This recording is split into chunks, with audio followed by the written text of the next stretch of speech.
DHA registration ചെയ്യുമ്പോൾ first നമുക്ക് ഈ DHA ഒരു അക്കൗണ്ട് ഉണ്ടാക്കണം. DHA ഈ അക്കൗണ്ട് ഉണ്ടാക്കുമ്പം അവിടെ എല്ലാ കുട്ടികളും ഏറ്റവും ശ്രദ്ധിക്കേണ്ട ഒരു കാര്യം നമ്മൾ DHA അക്കൗണ്ട് രജിസ്ട്രേഷൻ്റെ സമയത്താണ്.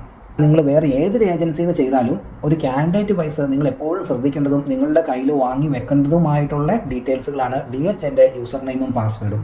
DHA രജിസ്ട്രേഷൻ ചെയ്തപ്പോൾ ഒരു മെയിൽ ID ഉണ്ട്. ആ മെയിൽ IDൻ്റെ യൂസർ നെയിമും പാസ്വേഡും. ഒരു കാൻഡിഡേറ്റിന് ഒരു തവണ മാത്രമാണ് DHA അക്കൗണ്ട് ക്രിയേറ്റ് ചെയ്യാൻ പറ്റുള്ളൂ. അപ്പോൾ എന്തെങ്കിലും കാരണവശാൽ ഈ ഡോക്യുമെൻറ്റ് നിങ്ങളുടെ കയ്യിൽ ഈ ഒരു യൂസർ നെയിമും പാസ്വേഡും നിങ്ങളുടെ കയ്യിൽ നിന്ന് ഇല്ലാന്നുണ്ടെങ്കിൽ അല്ലെങ്കിൽ മിസ്സായി പോയിട്ടുണ്ടെങ്കിൽ പിന്നെ ഫ്യൂച്ചറിൽ നിങ്ങൾക്കത് ഭയങ്കര ബുദ്ധിമുട്ടുകൾ വരും. അപ്പോൾ എപ്പോഴും കാൻഡിഡേറ്റിൻ്റെ ഭാഗത്ത് നിന്ന് ശ്രദ്ധിക്കുക. ഈ കാര്യങ്ങൾ നിങ്ങളുടെ കയ്യിൽ തന്നെ വാങ്ങി വെക്കാൻ വേണ്ടി നോക്കുക. അങ്ങനെ നമ്മൾ DHA രജിസ്ട്രേഷൻ ചെയ്തു. രജിസ്ട്രേഷൻ ചെയ്ത് കഴിയുമ്പോൾ അവിടെ നമ്മൾ ശ്രദ്ധിക്കണം, നമ്മുടെ പേര്, ഈ രജിസ്ട്രേഷൻ ചെയ്യുന്ന പേര് നമ്മുടെ പാസ്പോർട്ടിലുള്ള സെയിം പേര് തന്നെ ആയിരിക്കണം. അവിടെ പേരിൽ വ്യത്യാസം വന്നു കഴിഞ്ഞാൽ നമുക്ക് എക്സാമിന് പോകുമ്പം അതിന് ബുദ്ധിമുട്ട് വരും. അതിനെക്കുറിച്ച് നമ്മൾ വരുന്ന സ്റ്റെപ്പുകളിൽ പറയുന്നുണ്ട് കുറച്ചുകൂടി ക്ലിയർ ആയിട്ട്. എന്നാലും ജസ്റ്റ് ഇപ്പോൾ ഓർത്തപ്പോൾ ഞാൻ പറഞ്ഞതേ ഉള്ളൂ. അങ്ങനെ DHA നമ്മൾ രജിസ്ട്രേഷൻ ചെയ്തു. രജിസ്ട്രേഷൻ ചെയ്തിട്ട് നമ്മുടെ അടുത്ത സ്റ്റെപ്പ് എന്ന് പറയുന്നത് DHA സെൽഫ് അസസ്മെൻ്റ് ആണ്. ഈ DHA സെൽഫ് അസസ്മെൻറ്റിൽ ഒരുപാട് കുട്ടികൾക്ക് പ്രശ്നങ്ങൾ വരുന്നൊരു സിറ്റുവേഷനാണ്. കാരണം അവിടെ നമ്മളൊരു ഡോക്യുമെൻ്റ് അപ്ലോഡ് ചെയ്ത് കൊടുക്കേണ്ട ആവശ്യമില്ല. ടോട്ടലി അതൊരു കമ്പ്യൂട്ടർ മോണിറ്ററിങ് സെറ്റപ്പാണ്.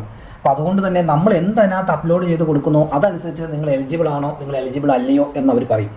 അത് വിശ്വസിച്ചിട്ട് നമുക്ക് മുന്നോട്ടേക്ക് പോകാൻ പറ്റില്ല.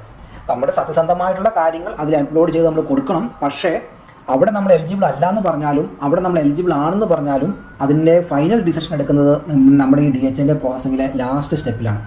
അപ്പോൾ ഈ സെൽഫ് അസസ്മെൻറ്റ് ടൂളിൽ എന്തൊക്കെയാണോ കൊടുത്തേക്കുന്നത് ആ ഡീറ്റെയിൽസുകൾ ഒക്കെ നമ്മൾ കറക്റ്റായിട്ട് അപ്ലോഡ് ചെയ്ത് കൊടുക്കുക.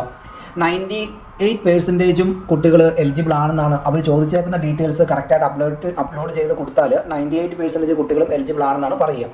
ഇനി എന്തെങ്കിലും കാരണത്തിൽ എലിജിബിൾ അല്ല എന്ന് പറഞ്ഞാൽ നിങ്ങൾക്ക് നഴ്സിംഗ് മന്ത്രിനെ കോൺടാക്ട് ചെയ്യുക. അതിൻ്റെ കാരണം എന്താണെന്നുള്ളത് നമ്മൾ ഫൈൻഡ് ഔട്ട് ചെയ്തിട്ട് അതിന് ഓവർകം ചെയ്യാനുള്ള ഓപ്ഷൻ എന്താണെന്നുള്ളത് നോക്കിയിട്ട് നമുക്കതിനെ ഓവർകം ചെയ്യാൻ പറ്റും.